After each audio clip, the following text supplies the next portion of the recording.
David और Miller Australia के रहने वाले थे। आज अफ्रीका में छुट्टी बिताते हुए उनको 15 दिन हो गए थे। अरे डेविड, जरा चेक तो करना, जो लॉटरी टिकट कल हम लोगों ने खरीदा था उसमें कुछ जीता हम लोगों ने कि नहीं। अरे ब्रो, बस मैं भी वही चेक करने जा रहा था।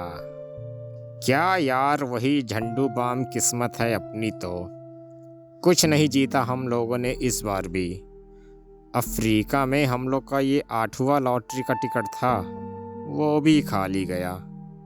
डेविड और मिलर को दूसरे देशों में घूमना पसंद था, इसलिए वो लोग शॉर्टकट तरीका अपनाते रहते थे ज़्यादा पैसे कमाने का। इसलिए वो लोग लॉटरी का टिकट खरीद रहे थे बार बार, क्योंकि पहले भी वो लोग काफ़ी पैसा जीत चुके थे लॉटरी टिकट से। क्या यार, हम लोग के पास बस अब 1 वीक की छुट्टी और रह गई है। उसके बाद यार हम लोग को वापस ऑस्ट्रेलिया में जाकर वही बार और क्लब में लोगों को दारू सर्व करनी पड़ेगी। पता नहीं कब तक ऐसी गरीबों वाली जिंदगी चलेगी हम दोनों की। एक दिन जब सुबह मिलर उठता है तो वो देखता है कि सामने पार्क के पास डेविड एक अफ्रीकन आदमी से बात कर रहा है। मिलर भी वहां पर पहुंच जाता है। अरे ब्रो, बस 5 मिनट रुको, तुम्हारी समस्या का समाधान हो जाएगा।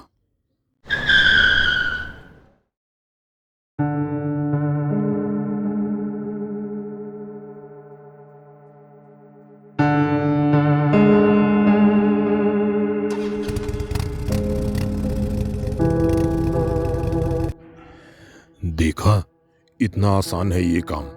फूड डिलीवरी वाला बनकर ड्रग्स डिलीवर करना है हमारे क्लाइंट को। और ब्रो, तू ये सोच, ऑस्ट्रेलिया जाकर बार में काम करके कितना कमा लेगा। कल को लॉकडाउन हुआ तो क्या करेगा। ये जो लड़का अभी अभी गया है ना, पिछले लॉकडाउन से हम लोगों से जुड़ा है। लखनऊ के गोमती नगर में प्लाट ले लिया है ये काम कर करके, नहीं तो अभी भी वहीं कॉल सेंटर में मर मर के 8-10 हज़ार रुपए कमा रहा होता। कुछ देर उस आदमी से बात करने के बाद दोनों वापस अपने रूम आ जाते हैं। डेविड मिलर को बताता है कि इस आदमी से कल ही उसकी दोस्ती हुई थी फेसबुक में, और इसने मुझे ये पैसा कमाने का तरीका बताया, तो मैंने इसे आज बुला लिया। यार डेविड, अगर पकड़े गए तो पता है अफ्रीका का कानून ड्रग्स केस में कितनी कड़ी सजा देता है। अरे मिलर ब्रो, देख, जैसी जिंदगी हम लोग चाह रहे हैं वो ये बार में काम करके नहीं मिल सकती। लाइफ में थोड़ा रिस्क लेना पड़ेगा। मैं एंथोनी भाई से बात करके फाइनल करता हूँ। ओके, हम दोनों लोग करेंगे ये काम। पैसे की कमी को देखते हुए मिलर भी डेविड की बात में आ जाता है और दोनों लोग ये काम करने के लिए तैयार हो जाते हैं। डेविड एंथोनी को फोन करके अपने घर बुलाता है। एंथोनी उनके घर पर आकर उनको काम करने का सारा तरीका बता देता है कि कैसे कैसे उनको क्लाइंट का एड्रेस दिया जाएगा और उनको उनके घर पर ड्रग्स डिलीवर करना है। अगले दिन सुबह उठकर डेविड और मिलर एंथोनी के दिए हुए कपड़े पहनकर तैयार हो जाते हैं। इस समय वो दोनों एकदम फूड डिलीवरी बॉयज की तरह दिख रहे होते हैं।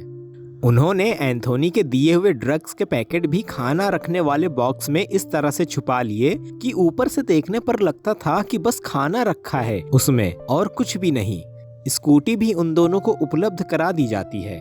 दोनों अलग अलग रास्ते पर निकल जाते हैं अपने क्लाइंट को ड्रग्स पहुंचाने, लेकिन लग रहा है कि मिलर की किस्मत खराब है आज। अरे साहब, मैं तो खाना पहुंचाने जा रहा था। अभी पता चल जाएगा। पीटर, तलाशी लो बॉक्स की। तलाशी लेते ही पुलिस को मिलर के बॉक्स से ड्रग्स मिल जाती है और एक तगड़ा झापड़ पड़ते ही मिलर सीधा सलाखों के पीछे पहुंच जाता है। मिलर को यकीन ही नहीं हो रहा होता है कि वो जेल में था। अब उसको अपने दोस्त डेविड की बहुत याद आ रही होती है। मिलर सोच रहा था कि क्या पुलिस ने डेविड को भी पकड़ लिया होगा अब तक। हालांकि पुलिस ने मिलर से पूछताछ करी थी कि तुम्हारे साथ और कोई भी था क्या इस तरह के काम में, लेकिन मिलर ने अभी तक के डेविड का नाम नहीं बताया था। वो सोच रहा था कि डेविड ही आकर उसको बचाएगा, लेकिन अब उसको लग रहा था कि डेविड को भी शायद पुलिस ने पकड़ लिया होगा। अब वो पछता रहा था कि क्यों उसने डेविड की बातों में आकर ये काम चुना। इसी बीच शाम के 4 बजे अफ्रीका से ऑस्ट्रेलिया जाने वाला विमान उड़ान भरने के लिए तैयार खड़ा था। सारे यात्री बहुत ही खुश थे। क्योंकि आज उनकी छुट्टियां समाप्त हो रही थीं और वो लोग अपने देश ऑस्ट्रेलिया जा रहे थे। लेकिन इन सब यात्रियों में एक यात्री बहुत ही ज़्यादा खुश था और उसका नाम था डेविड।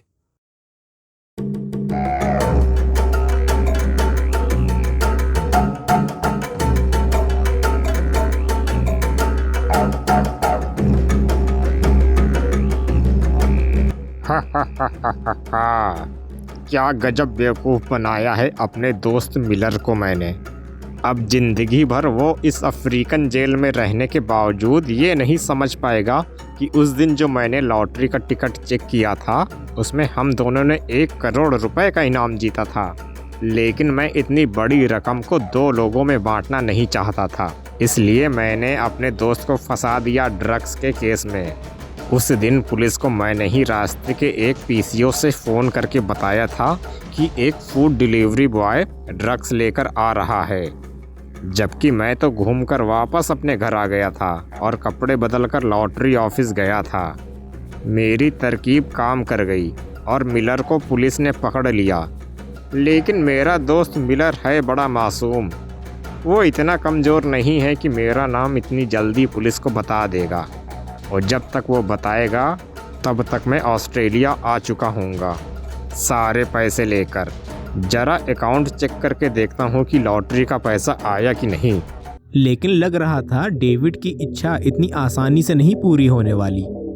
अबे ये पुलिस वाले इधर ही क्यों आ रहे हैं, और मिलर भी है इनके साथ तो। दरअसल हुआ ये था कि लॉटरी वालों ने मिलर के मोबाइल में भी एक एसएमएस किया था कि आज आखिरी दिन है लॉटरी के पैसे को अपने अकाउंट में ट्रांसफ़र कराने का, और मोबाइल तो मिलर का पुलिस के पास था, तो पुलिस ने वो मैसेज देख लिया। डेविड जल्दबाजी में ये भूल गया था कि मिलर के मोबाइल में भी एक एसएमएस आएगा लॉटरी वालों का। उधर पुलिस ने मिलर से पूछताछ करी तो उसने बताया था कि उसका दोस्त डेविड ही ये सब लॉटरी के टिकट लेता था उसके पैसे से। मिलर ने यह भी बता दिया कि डेविड ने ही ये ड्रग्स वाले काम में उसको आज ही लगाया था। ये सब सुनते ही पुलिस को सारी कहानी समझ आ गई थी और उसने समय रहते ही डेविड को ऑस्ट्रेलिया जाने से पहले ही पकड़ लिया और लॉटरी का सारा पैसा अफ्रीकन सरकार को डोनेट कर दिया और दोनों दोस्तों को ड्रग्स के केस में 2 साल के लिए जेल में डाल दिया गया।